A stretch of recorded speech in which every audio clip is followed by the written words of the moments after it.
ভারতীয় কোস্ট গার্ডের হাতে আটক বাংলাদেশি নাবিকদের ছবি প্রকাশ। আটক বাংলাদেশি ৭৮ নাবিকসহ ২টি ট্রলারের ছবি প্রকাশ করেছেন ভারতীয় কোস্ট গার্ড।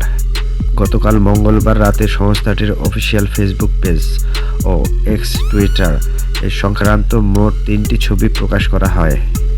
সামাজিক যোগাযোগ মাধ্যম ফেসবুকের ইন্ডিয়ান কোস্ট গার্ড পেজের এক পোস্টে উল্লেখ করা হয়, ভারতীয় সমুদ্র সীমার মৎস্য আহরণের অভিযোগে এক অভিযানে ট্রলার দুটি সহ ৭৮ নাবিককে আটক করা হয়েছে। নাবিক সহ ট্রলার দুটি প্যারাদ্বীপের কাছে নেওয়া হয়েছে। ভারতীয় কোস্ট গার্ড ফেসবুক পোস্টে যেসব ছবি পোস্ট করেছেন তার একটিতে দেখা যায় আটক ট্রলারের নাবিকেরা নৌযানের ডেকের ওপর হাত মাথা পেছনে রেখে হাঁটু গেড়ে বসে আছেন। নাবিকদের পেছনে দাঁড়িয়ে থাকা দেখা যায় ভারতীয় কোস্ট গার্ডের সদস্যদের। আরেকটি ছবিতে দেখা যায় সাগরে চলছে বাংলাদেশের দুটি ট্রলার। তৃতীয় ছবিতে ছিল যেটি ট্রলার দুটি নিয়ে আসার দৃশ্য। ভারতীয় কোস্ট গার্ডের হাতে আটক এই দুই নৌযান হল এফভি লায়লা ২ ও এফভি মেঘনা ৫।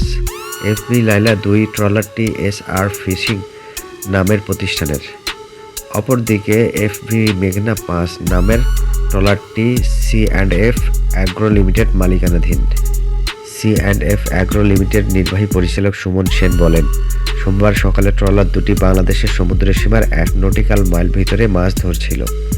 এই সময় ভারতীয় কোস্টগার্ড ট্রলার দুটি আটক করে নিয়ে যায়। এখন যেহেতু ভারতীয় কোস্টগার্ড আটক করেছে বলে ফেসবুকে জানিয়েছে, তাই আইনি প্রক্রিয়া যাতে উদ্ধার করা যায় সেজন্য বাংলাদেশ সরকারের সংশ্লিষ্ট পক্ষকে জানিয়েছি আমরা। নৌ পরিবহন অধিদপ্তরের মহাপরিচালক কমান্ডার মোহাম্মদ মাকসুদ আলম বলেন, ঘটনার পর বাংলাদেশের কোস্টগার্ড সরকারি সংস্থাগুলো ভারতের কর্তৃপক্ষের সঙ্গে যোগাযোগ করেছে। ট্রলার দুটি উদ্ধারের পদক্ষেপ নেওয়া হচ্ছে। নাবিকেরাও ভালো আছে।